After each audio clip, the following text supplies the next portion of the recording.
Shalom, selamat pagi Bapak Ibu Saudara yang dikasihi Tuhan.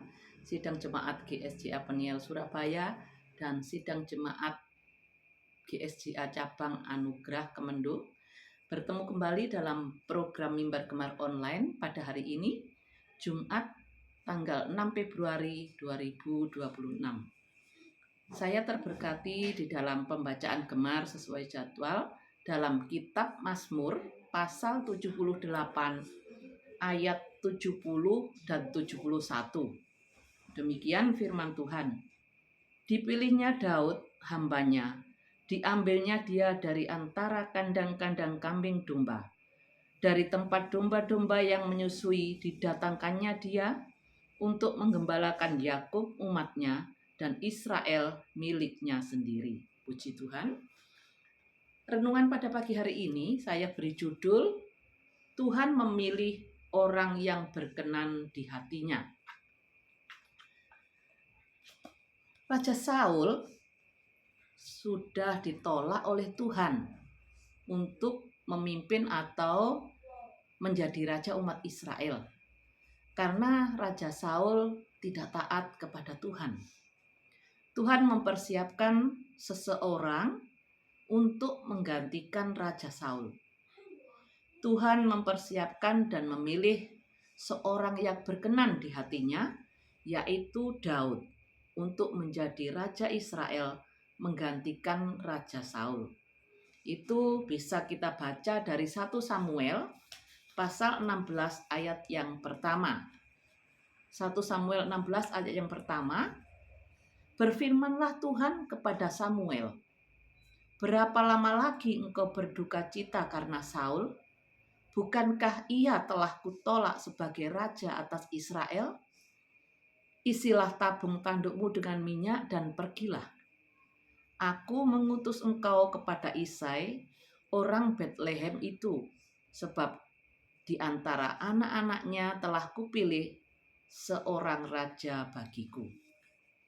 Bapak Ibu yang dikasihi Tuhan, Tuhan memilih Daud, tetapi Tuhan tidak melihat latar belakang.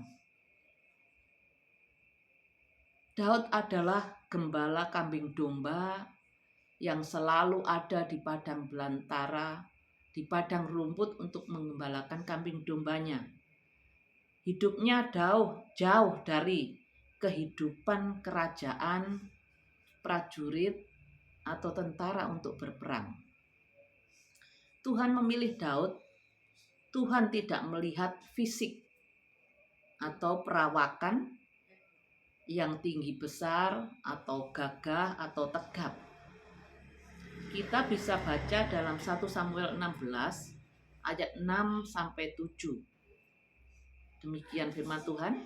Ketika mereka itu masuk dan Samuel melihat Eliab, lalu pikirnya, sungguh di hadapan Tuhan sekarang berdiri yang diurapinya. Tetapi berfirmanlah Tuhan kepada Samuel, janganlah pandang parasnya atau perawakannya yang tinggi, sebab aku telah menolaknya. Jadi, apa yang dilihat Tuhan sehingga ia berkenan memilih Daud? Yang pertama, Tuhan melihat hati. 1 Samuel 16 ayat 7b mengatakan, bukan yang dilihat manusia yang dilihat Allah. Manusia melihat apa yang di depan mata, tetapi Tuhan melihat hati. Hati yang bagaimana? Hati yang tulus.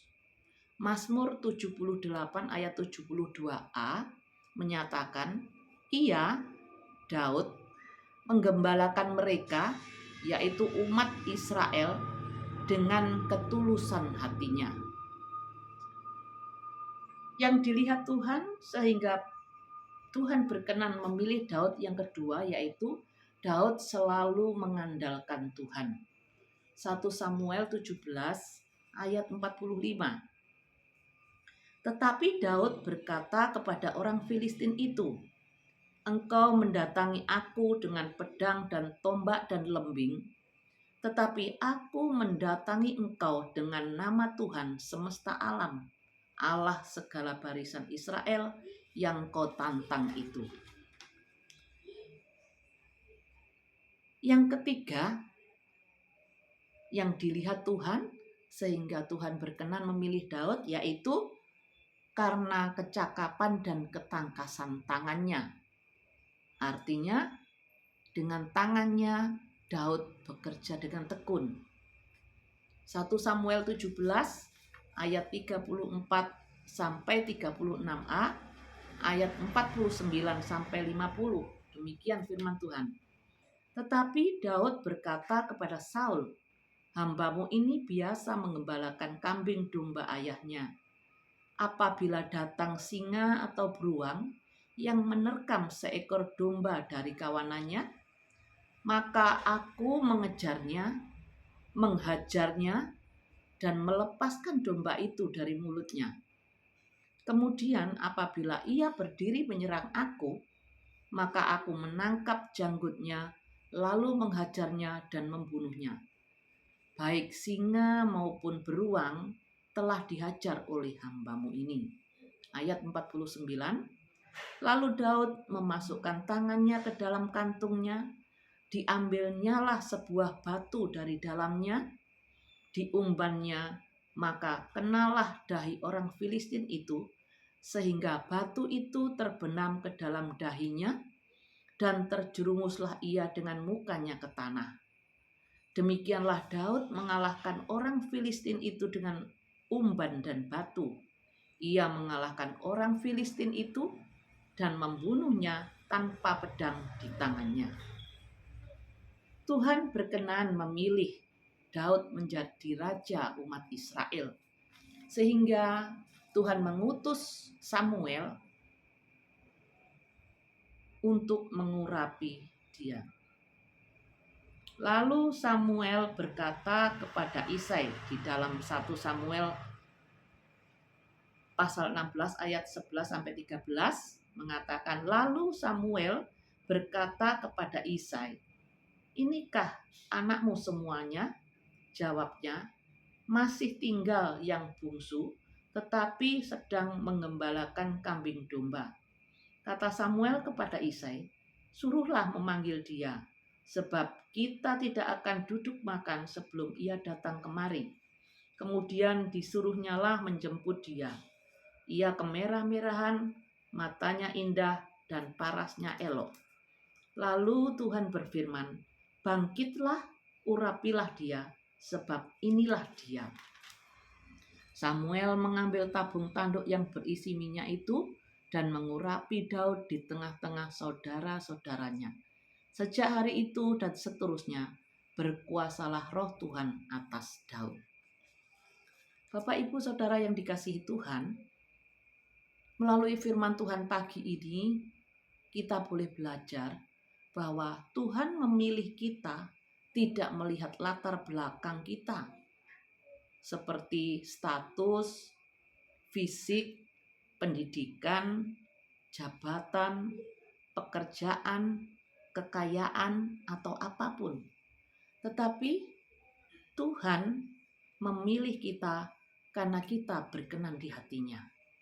Oleh sebab itu, marilah kita meneladani Daud, mempunyai sikap hati yang tulus kepada Tuhan. Kita hidup selalu mengandalkan Tuhan, dan kita selalu melakukan pekerjaan Tuhan dengan tekun.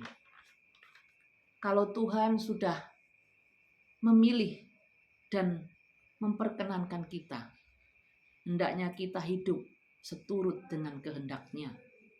Sebagai ayat penutup, kita akan baca dari Yohanes 15 ayat 16a. Yohanes 15 ayat 16a mengatakan, "Bukan kamu yang memilih aku, tetapi akulah yang memilih kamu."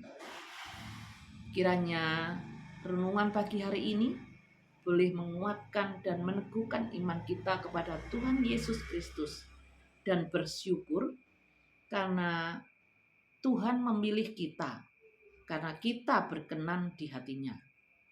Tuhan Yesus memberkati. Amin. Mari kita bersatu dalam doa.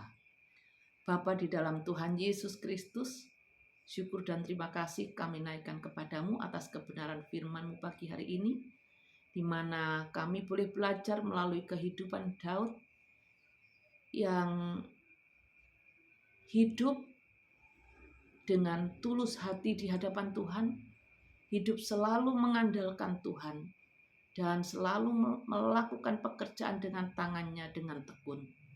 Bapa, dengan segala kekurangan dan kelemahan kami, mampukan kami untuk melakukan semua kebenaran firman-Mu pagi hari ini. Kami mengasihi Engkau dengan tulus hati. Kami selalu hidup mengandalkan Engkau dalam segala kelemahan dan kekurangan kami. Dan kami mampu melakukan pekerjaan Tuhan dengan tangan kami, dengan tekun. Bapa, dengan pertolongan Roh Kudus-Mu, kami percaya Tuhan memampukan kami untuk melakukan kehendak-Mu. Terima kasih Bapa, kami menyerahkan kehidupan kami sepanjang hari ini dengan semua kegiatan dan aktivitas kami ke dalam pimpinan-Mu. Hanya di dalam nama Tuhan Yesus Kristus, Tuhan yang hidup, yang senantiasa menyertai kami dan memberkati hidup kami, sehingga hidup kami berkenan kepadamu. Terima kasih Tuhan. Haleluya. Amin. Terima kasih atas kebersamaan kita pada pagi hari ini dalam belajar akan kebenaran firman Tuhan. Tuhan Yesus memberkati. Salam bergemar.